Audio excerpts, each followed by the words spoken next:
चुनाव की गहमा-गहमियां बहुत तेज हो गई हैं, लेकिन इसमें दो चीजें जो स्पष्ट आ रही है, इससे लोगों में हलचल मच गई है। पहली चीज ये है, दिल्ली के मुख्यमंत्री अरविंद केजरीवाल को कल शाम में उनको जेल में डाल दिया गया है। दूसरी जो बात है वो राहुल गांधी के अकाउंट को ही फ्रीज कर दिया गया है। इससे पूरे देश में लोकतंत्र पर एक सवाल उठ रहा है, क्या ये लोकतांत्रिक देश है? क्योंकि ये सारी चीजें जो हो रही है चुनाव के पहले हो रही है। अभी हम लोग हैं आजमगढ़ की कचहरी में और हमारे साथ में है राजेश यादव, जो आप आम आदमी पार्टी के अध्यक्ष हैं, प्रदेश अध्यक्ष हैं। तो इनसे बात करेंगे कि जो सबसे पहले जो चीजें हुई है कि मुख्यमंत्री जो है दिल्ली के मुख्यमंत्री, और उनको जेल में डाल दिया गया है ईडी का सहारा लेकर के। क्या कहना चाहेंगे? बहुत बहुत स्वागत है मेरे चैनल में। शुरुआत करेंगे अरविंद केजरीवाल से, क्या कहना चाहेंगे सर? जिस तरह से मोदी सरकार तानाशाही पर उतारू है, एक प्रदेश के चुने हुए मुख्यमंत्री पर भारत के इतिहास में इस तरह का दूसरा उदाहरण नहीं मिलता है। घर में घुस करके पत्नी को, बच्चों को डरा धमका करके 2 घंटे वहाँ पर पूछताछ का नाटक करके और फिर उन्हें ले जा करके जेल में डालने का काम मोदी सरकार ने किया है। निश्चित तौर पर ये बहुत ही दुखदाई है और बहुत ही लोकतंत्र के लिए बहुत ही शर्मनाक घटना है। मोदी सरकार, ठीक है, चुनाव आप यहाँ 2 बार प्रधानमंत्री रहे, आपकी उत्तर प्रदेश में सरकार है, आपको इस तरह से अपने विपक्षियों को दबाने के लिए फर्जी मुकदमों का सहारा लेकर के और चुने हुए मुख्यमंत्री को रात में गिरफ्तार करवाने का काम आप कर रहे हो, तो निश्चित तौर पर जनता में इस मुद्दे को लेकर के बहुत आक्रोश है। और मोदी सरकार के तंत्र को यह पता है कि 2024 का चुनाव वो जीत नहीं रहे हैं। चुनाव में जो 400 पार का एक स्लोगन उन्होंने दिया है, वो इसीलिए दिया है, और उसमें अरविंद केजरीवाल जी को अंदर करके कांग्रेस पार्टी का खाता फ्रीज करके अन्य उन दलों के लोगों को जो मोदी सरकार के भ्रष्टाचार के खिलाफ लगातार बोलते हैं, उनके खिलाफ दुनिया भर की कार्रवाई करके भी आप चुनाव नहीं जीत सकते। चुनाव आप हार रहे हैं। जनता कि इससे आम आदमी पर गलत असर पड़ रहा है ना, कि अगर चुनाव के पहले सारी चीजें क्यों हो रही है। और अरविंद केजरीवाल की बात करें तो उनको 9 बार समन दिया गया था, उसके बाद उनको गिरफ्तार किया गया। देखिए, लोकतंत्र में विश्वास रखने वाला कोई भी दल और उस दल में काम करने वाला कोई भी नेता ये काम नहीं करेगा जो काम नरेंद्र मोदी सरकार ने किया है। अगर उनकी आस्था लोकतंत्र में होती, अगर उनकी आस्था जनतंत्र में होती, संविधान में होती, तो वो खुले रूप से अपने विपक्ष को चुनौती देते हुए मैदान में आते। लेकिन झूठ बोल करके, दुनिया भर का स्लोगन रच करके, दुनिया भर के फर्जी नारे दे करके और अपने भ्रष्टाचार को, जो लोग उनके भ्रष्टाचार को उजागर कर रहे हों, उनका मुकाबला न करके उन्हें फर्जी केसों में फंसाने का जो काम मोदी सरकार कर रही है, इससे ऐसा लगता है कि 2024 में मोदी सरकार की विदाई तय है। अब जिस तरह से लोकतांत्रिक संस्थानों पर कब्जा करना और उसके बाद सुप्रीम कोर्ट का जिस तरह से खड़ा होना और इलेक्टोरल बॉन्ड को अवैधानिक घोषित करना और उसके बाद एसबीआई द्वारा भागना, फिर एसबीआई पर डंडा चलाना सुप्रीम कोर्ट द्वारा, और फिर एसबीआई द्वारा नाम ला करके देना कि साहब इन लोगों ने चंदा दिया है, इन लोगों को फिर सुप्रीम कोर्ट का डंडा चलना और ये कहना कि नहीं, नाम बताओ, पूरा ट्रांजैक्शन क्लियर करो। पूरा ट्रांजैक्शन क्लियर हुआ, आम जनता के पैरों तले जमीन खिसक गई। उन लोगों ने इलेक्टोरल बॉन्ड खरीदा जिन पर ईडी ने कार्रवाई की। तो मतलब धन उगाही के लिए आप किसी घर ईडी भेज दो और 5 दिन बाद उससे आप घूस ले लो इलेक्टोरल बॉन्ड के रूप में और फिर उसको छोड़ दो।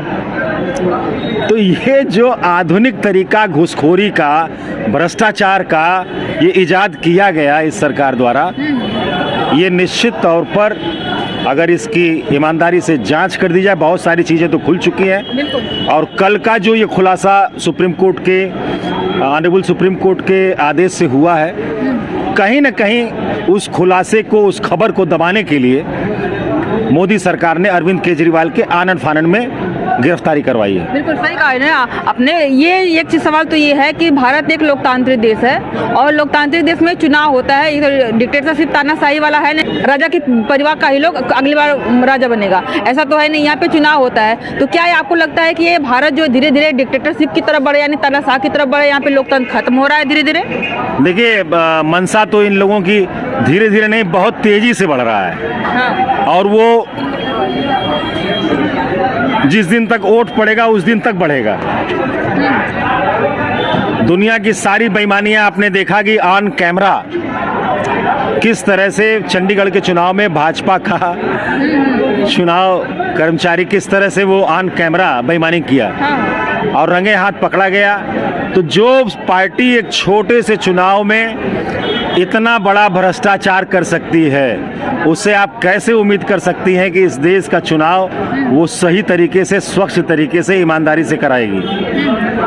तो इनका जो तानाशाह बनने का जो इनका आपने कहा धीरे धीरे से, मुझे लग रहा है कि बहुत तेजी से, लेकिन किस दिन तक? उस दिन तक जिस दिन तक चुनाव में वोटिंग न हो जाए। जनता इस देश की जागरूक है और इस देश के लोकतंत्र को विश्व का सबसे बड़ा लोकतंत्र बनाने में किसी नेता का हाथ नहीं है, इस देश की जनता का हाथ है।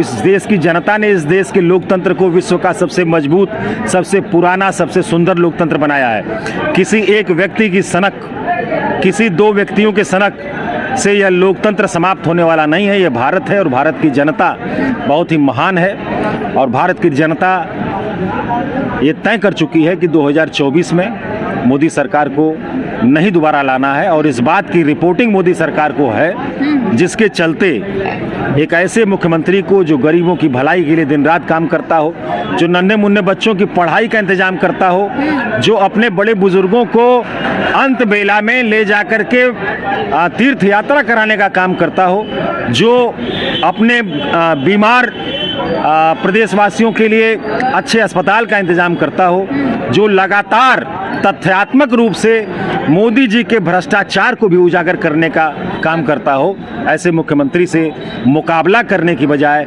चुनाव में आने की बजाय तुम उनको गिरफ्तार करवाते हो। आप क्या समझते हो कि जनता आपको बख्शेगी? कतई नहीं बख्शेगी। और मेरा दावा है कि दिल्ली सहित, दिल्ली में तो इनकी एक सीट भी नहीं आनी है, इन्हें पहले से पता है। और अब इस घटना के बाद पूरे देश में चुनाव पर एक व्यापक असर पड़ेगा। जहां जहां मोदी जी की थोड़ी बहुत संभावनाएं थी भी, वहां से अरविंद केजरीवाल जी की गिरफ्तारी के बाद वो सारी संभावनाएं समाप्त हो जाएंगी।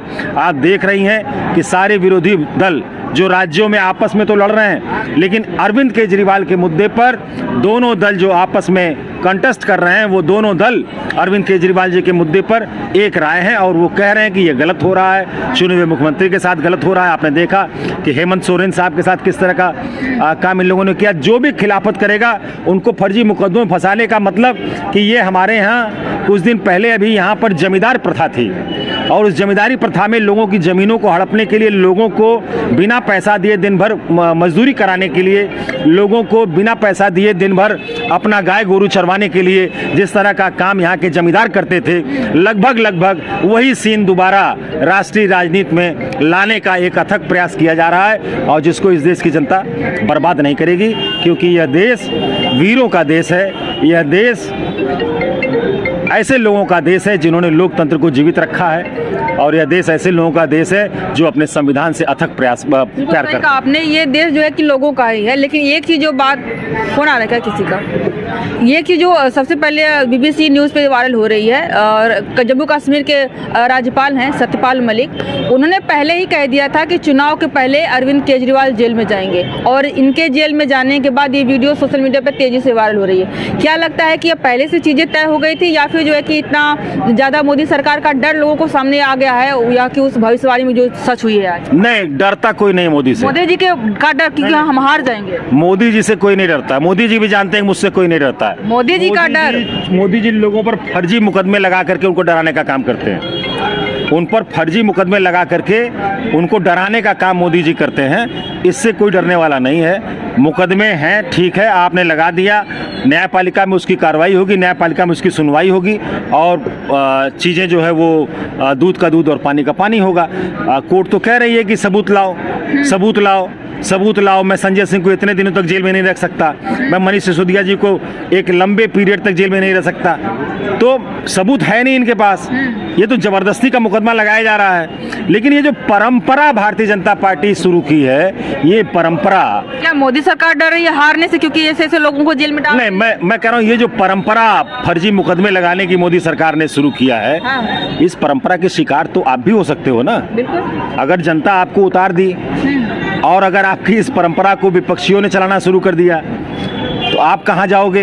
बिल्कुल। तो ये गंदी परंपरा है, ये जितना जल्दी बंद किया जाए और लोकतंत्र में स्वस्थ तरीके से, स्वच्छ तरीके से मोदी जी आए, चुनाव लड़े, जितना झूठ बोलना है जनता के बीच में बोले और उसके अनुसार उनको जितना वोट मिलना होगा मिलेगा। लेकिन चूंकि उनके इंटायर सिस्टम ने उन्हें बता दिया है कि चुनाव में दोबारा उनकी विजय नहीं होने वाली है, इस वजह से ये गुजरात मॉडल जो अपने विरोधियों को गिरफ्तार करा करके, फर्जी मुकदमे लगा करके, उनको प्रताड़ित करके, आप देखें गुजरात में आज भी जो मोदी विरोधी लोग थे आज भी तमाम फर्जी मुकदमों में जेलों में सड़ रहे हैं, उनके खिलाफ तमाम फर्जी गवाहियां हुई हैं, तमाम अधिकारी जेलों में हैं, तमाम जजेस के साथ क्या क्या हुआ वहाँ पर। तो ये गुजरात मॉडल है जिसका बड़ा प्रचार हुआ था, दरअसल यही गुजरात मॉडल है और इसी गुजरात मॉडल के तहत हारती हुई अपनी सरकार को बचाने के लिए ईमानदार लोगों को जेलों में डालने का काम मोदी जी कर रहे हैं और मुझे पूरी उम्मीद है कि उनकी मंशा पूरी नहीं होगी, वो अपने इस कार्यक्रम में निश्चित तौर पर असफल होंगे। आखिरी सवाल मेरा ये है कि अब तो जेल में चले गए हैं, आज सुनवाई होने वाली है, इसके बाद ही पता चलेगा कि उनके साथ मतलब जेल में कंटिन्यू रहेंगे या फिर उनको बरी कर दिया जाएगा।